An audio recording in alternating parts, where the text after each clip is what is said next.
Hello மக்களே, I hope you are all fine.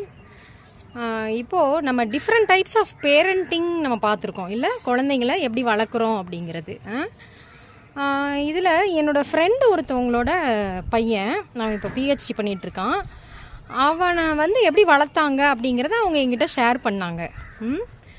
அவன் வந்து அவங்க எப்பவும் அவன் ஸ்கூலுக்குனாலும் சரி காலேஜுக்குனாலும் சரி அவங்க கார்லேயே கொண்டு போய் ட்ராப் பண்ணிவிட்டு அவன் எக்ஸ்ட்ரா கரிக்குலர் ஆக்டிவிட்டியாக இருந்தால் கூட அவன் வேலையெல்லாம் முடித்த பிறகு திரும்ப பிக்கப் பண்ணிட்டு வந்துடுவாங்க.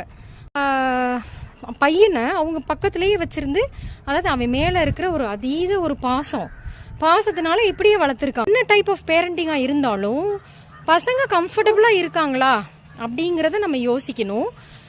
என்னென்னா, தனி மனித சுதந்திரம் அப்படின்னு பேசுகிறோம்ல, அது எல்லாருக்குமே கொடுக்கணும் இல்லைங்களா? நம்ம